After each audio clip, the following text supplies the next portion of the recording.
There's this campaign that Western media is trying to actually push. They're trying to push a campaign that Christians are dying in Nigeria. Not Nigerians, Christians. Do you understand? They're trying to push like Christianity is like a kind of body, right?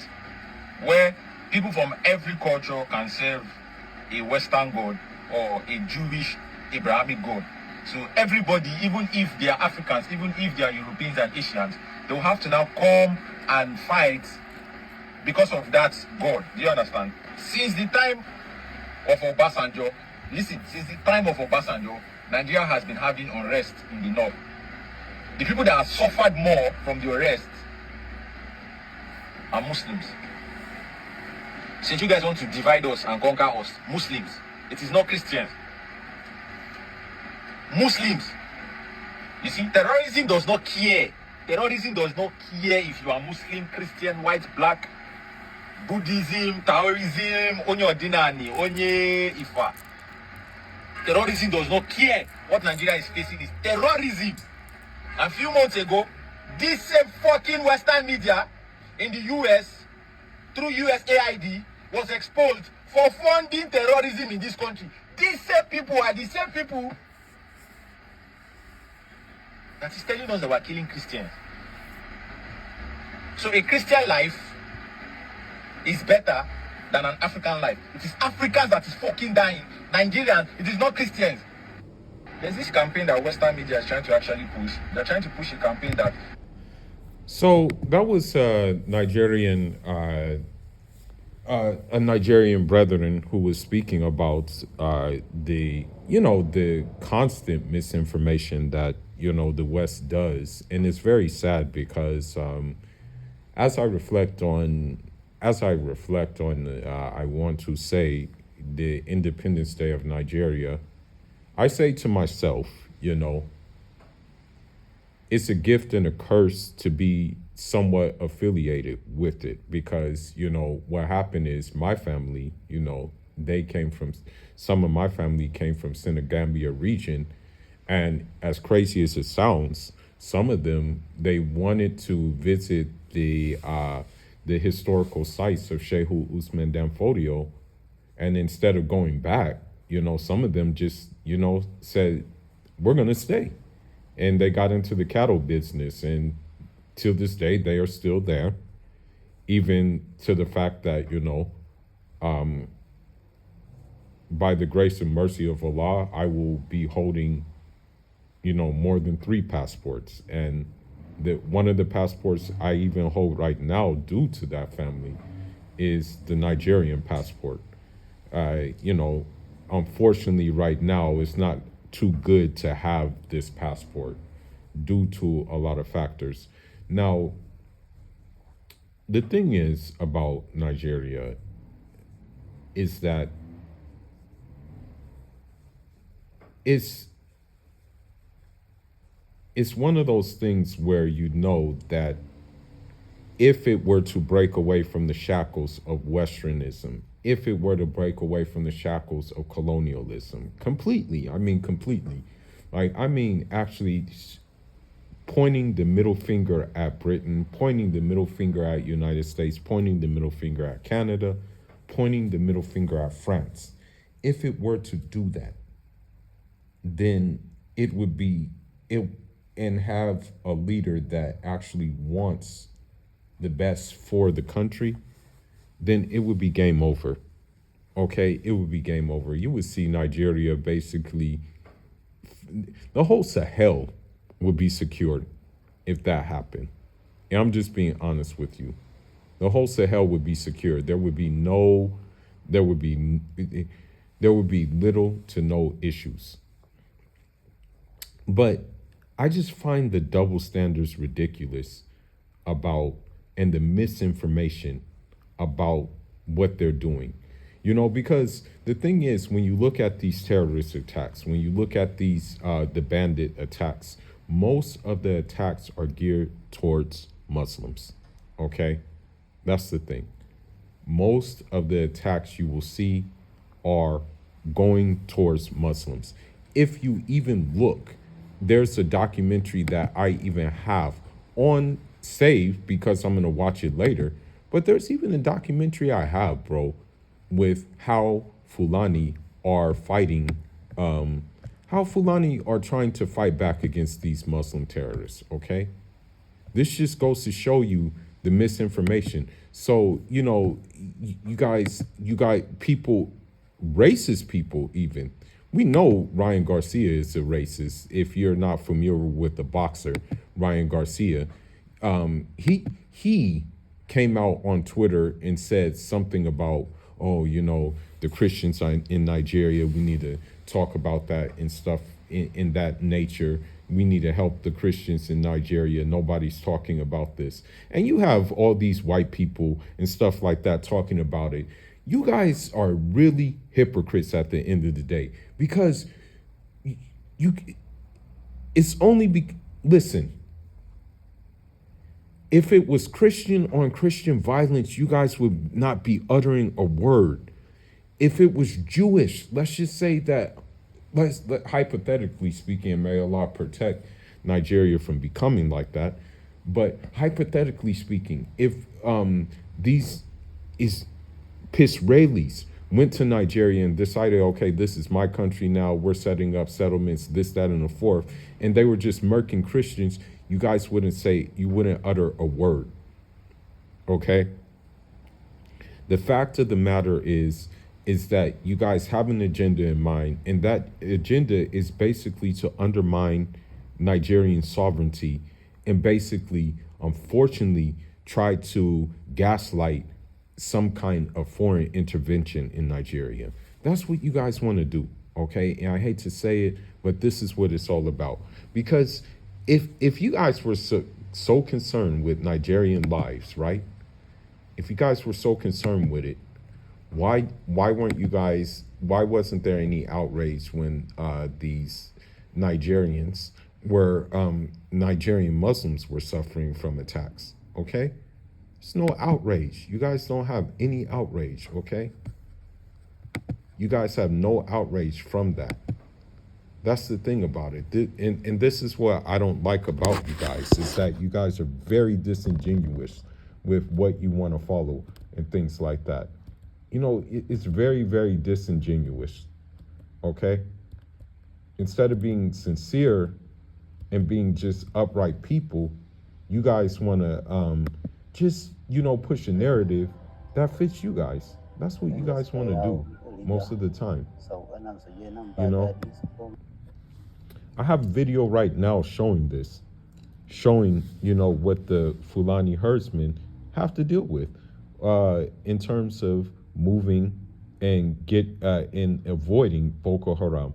Now, granted, some of these Fulani herdsmen, they still are very, very nomadic, so they still stick with their, I think some of them may mix their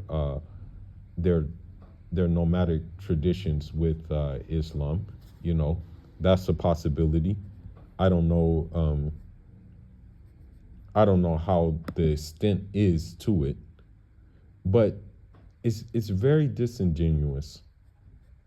It's very disingenuous that you guys are pushing this narrative, and my thing is that the story of Nigeria is this. I'm gonna just give a brief story of Nigeria. I'm gonna break it down. Okay? I'm just gonna break it down. Since it is Independence Day. It's Nigerian Independence Day. I'm just gonna break it down a little bit. Nigeria was kingdoms at first. You had kingdoms. Okay, you had, like, for example, Oyo Kingdom. You had Benin Kingdom. I think Igbo had a kingdom as well. You had these independent kingdoms, yet they were functioning in trading and things of that nature. Okay.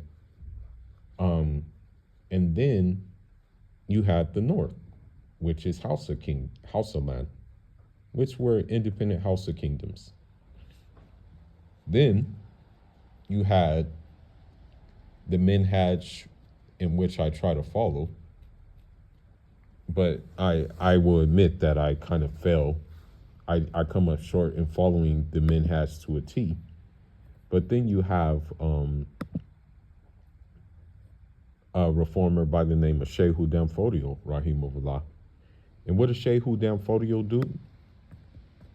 He kind of added a governmental element to these House of Kingdoms, okay? And the rule spread outside of the borders of what we know as Nigeria. It spread to I want to say um, Niger, Cameroon. Um, it spread to Burkina Faso, and then also for a small time, Mali was a part of it. A small part of Mali was a part of it, and so yeah, and so that became consolidated. Now I'm gonna read something. Let me pull it up real quick, which led to Nigeria. And I'll tell you how they did it. And the way they did it was not ethically correct. It wasn't ethnically correct at all. They in fact they lack ethics. I'm telling you, bro. Like for me, I just can't be. Maybe it's something like that has to do with my lineage or something like that. Maybe there's something in my lineage, like from being a Torobe, from being a Torodo, from being a Tukulor, that's saying that, don't mix with these people, although it's permitted to mix with these people. And what I mean by these people, I mean Anglos from Western Europe, Scandinavia, and the like thereof. Just the whole Western world in general. You know, there's just something in me that says it, and I'm not going to even.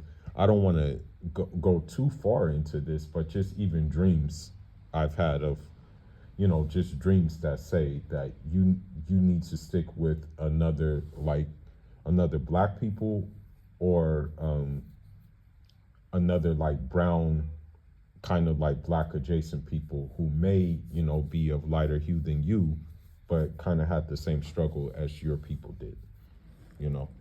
Now, um, now let me pull something up real quick. I want to pull up two things.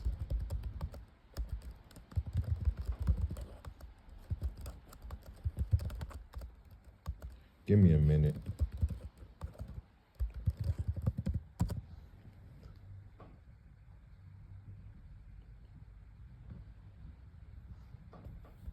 Okay, hold on.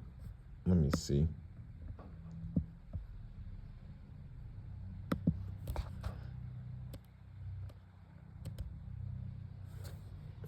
Or I'll just pull up something. Hold on.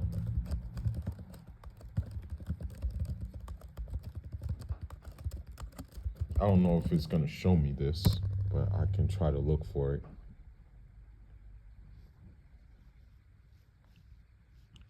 Unfortunately, Chat GD, Chat GPT, and other AI. I won't say it's made me lazy, but it's just one of those things where you can just pull up stuff. It's not all the time accurate. It's not all the time accurate, but it does, have some things. Hold on. Let me see if I can find it.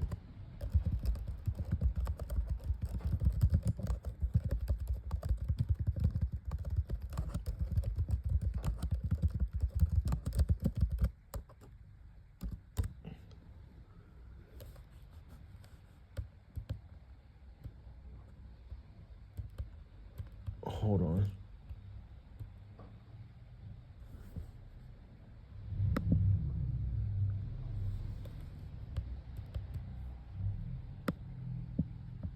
Okay.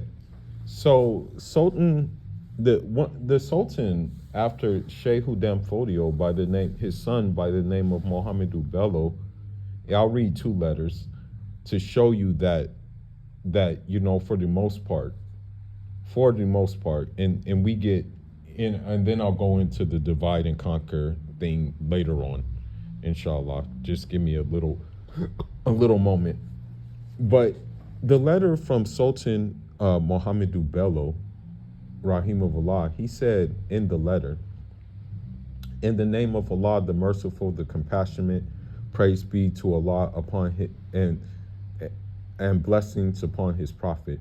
From Mohamedou Bello, son of Usman, commander of the faithful, to the great king of the English, peace be upon him who follows the guidance. He said, we have received your messenger, and we have heard his words and understood his purpose. We welcome him in peace and honor him as a guest, as is the custom of Muslims. As for your desire for friendship and trade, it is something we do not reject. Trade is beneficial for both parties and does not contradict our religion, so long as it is conducted with honesty and respect. But if your people should come bringing corruption among our people, or seeking to change our religion or challenge our rule, then we shall not accept that. Know that we are a people that are here to our religion and our law, and we will resist with strength anyone who seeks to disturb our order. As for the exchange of good, let it be with justice. Let not your people bring intoxicants nor anything forbidden by our law, but cloth, arms, books, and useful wares are welcome among us. You should know that our lands are vast, our people are many, and our rule is established by the book of Allah and the sunnah of his prophet, alayhi salatu salam. We do not fear the threats of others, for our trust is in Allah, Lord of the worlds. We advise your people to treat our messengers with honor as we have treated yours, and to maintain peace between us, so that is better for both realms." So that's the letter that he made, which is pretty balanced, pretty normal, And then you have one of his descendants, I think. I will read the letter to see if I can find it. Hold on, let me see it real quick. Okay, let's see.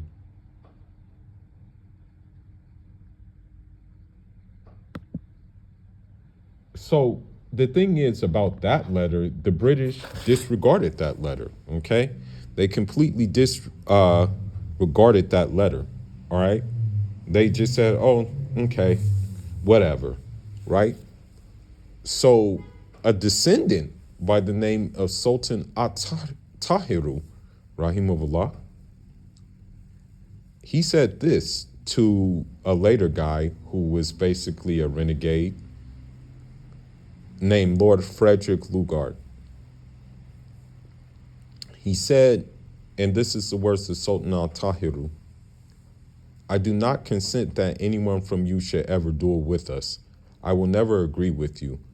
I will have nothing ever to do with you. Between us and you, there are no dealings, except as between Muslims and unbelievers. War, as Allah Almighty enjoined between us. There is no power and strength except for Allah Most High. This is the first colonial edict from the remaining courageous Sultan Sokoto Caliphate." So he said, they went from "we'll trade with you" to "I don't want anything to do with you," because the British were doing underhanded things. The British were making fake contracts, forging signatures in those fake contracts to make it look like, oh, okay, these guys actually signed the contract for us to come in and invade and do all types of stuff. And I want to say something too. I want to say something because I'm kind of ranting right now. And may Allah forgive this rant that I'm making. And may Allah forgive me if I say anything out of character. But I want to say something too. That when it comes to the British rule and the French rule and the German rule of this area, okay? They were doing the things that they accuse others of doing. And what I mean by that is, were they involved uh in how should I put it without, so I won't get, I'm already shadow banned, but how can I put it in a way that is not going to get me caught up? But were the British involved in how should I put it?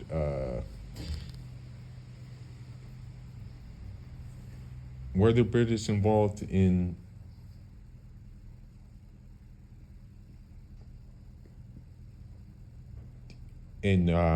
shoot, what's a good word? I have to make up a code word now.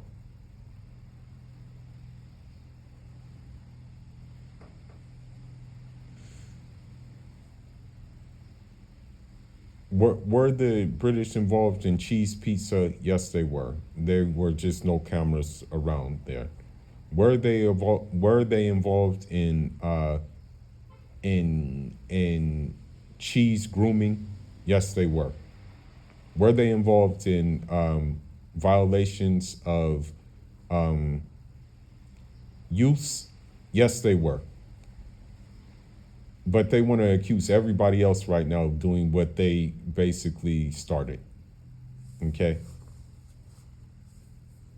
But we fast forward, the British came, and unfortunately there were house niggas that decided to fight alongside the British, and there were also Indians who decided to fight alongside the British to take Nigeria. And that's exactly what happened. But there were even in the north of the country, don't let it fool you. A lot of people want to say that the North was just complicit in British rule, and that the North was indirect rule. Hey, they tried to break away from the British a couple of times. There were many revolts, and a lot of these revolts were attributed to Mahdiism because of what was going on in Sudan at the time. But what the British did, this is what the British did. They decided to go to the South, and then they gave the South trinkets. They said, okay, you become Christian, you do this, that, and the fourth, and we're going to educate you and everything like that. And that's what happened. So then you had this one thing that, now you had to rule. They created this educated class, and then they put the educated class in the north of the country. And, this is what caused dissension, because the North, I won't say it was against education, but it didn't want education to overtake what they had going on in terms of Islamic education. Because when you look at it, right, when you look at the manuscripts of the Sokoto Caliphate, they have manuscripts on various topics, not just Islamic topics. Hold on, let me even see some of the topics that they have manuscripts on, and then I'll wrap this video up. Give me a second.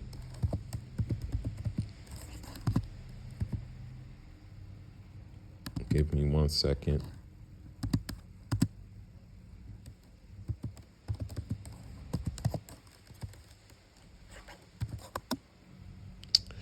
Okay.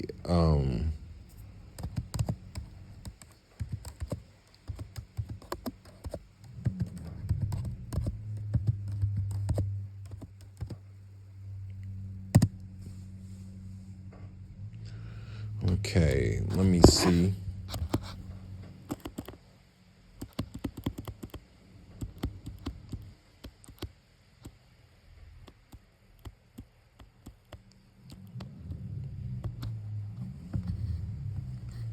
Okay, so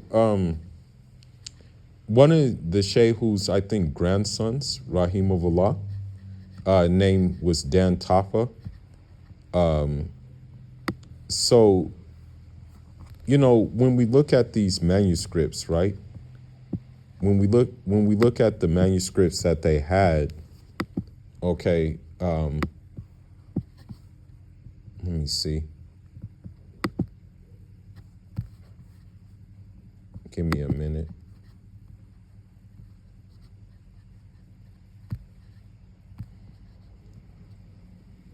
I'm just trying to read some of the topics that they studied in those manuscripts.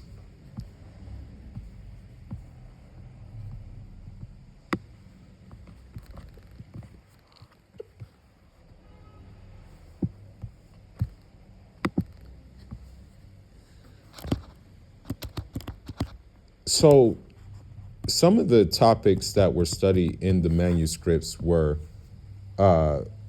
mathematics, chemistry, physics, optics, astronomy, medicinal things. I think that even they dealt with prohibited astrology. You know, they dealt with I want to say the permissible astrology.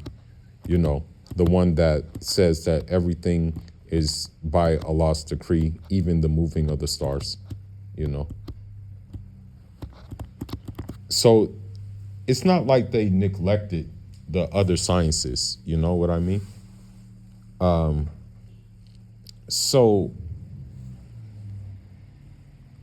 it's just that it wasn't the bigger focus, you know, when it comes to the Northerners.